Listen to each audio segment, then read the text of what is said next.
And talking about UNAIDS, can you please tell us a little bit about what your position is at UNAIDS and what are you doing there? So I'm the Deputy Executive Director for UNAIDS, and I'm also an Assistant Secretary General of the UN. And I am responsible in UNAIDS. We're two deputies. I'm the one who is responsible for policy advocacy and knowledge, and the other deputy is responsible for programming. You mentioned biomedical advancements.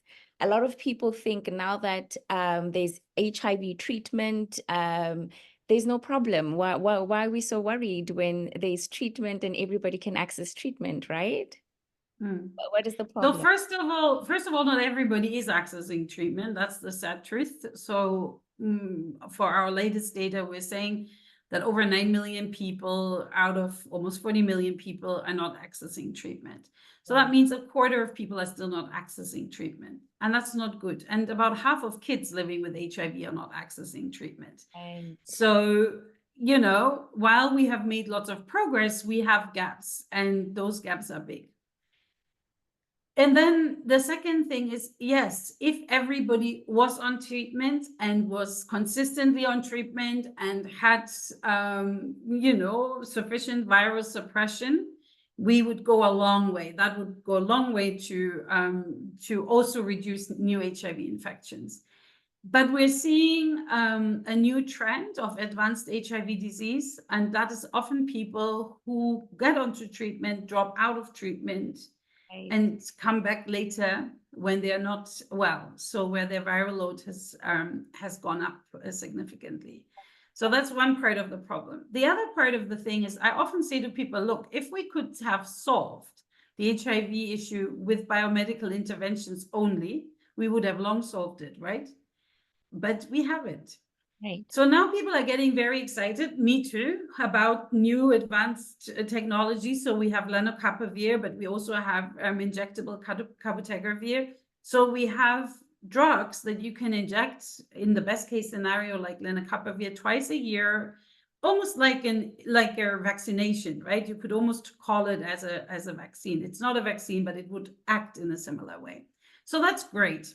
If it was going to be available at a good price for everybody and accessible, right? But what we will learn very quickly, let's paint a picture of it will be the best case scenario and it will be accessible to everybody that needs it.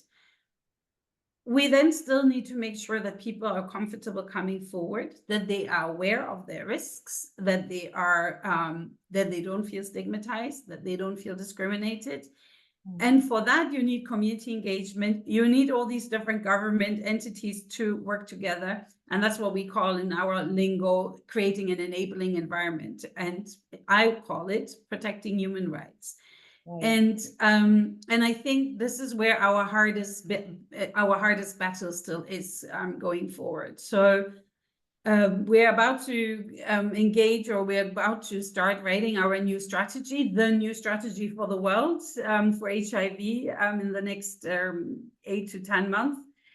And I think that will be very much at the heart of our question that we're asking ourselves. And maybe if you remember, our current strategy is talking about ending inequalities, ending AIDS. So we're already acknowledging in this strategy that to get to the point where we are going to end AIDS as a public health threat, we must end inequalities. And inequalities are in different ways, right? Inequalities in terms of income, in terms of social status, in terms of geographies, in terms of race, in terms of gender. You know, so it's complex. And I think this is where people are struggling. They like to translate a problem into an easy solution, and an easy solution is give them the right tools or the right meds or the right whatever. But we know that human beings and human communities are complex, and our social dynamics and problems are complex, and that's why we will need complex solutions to those problems.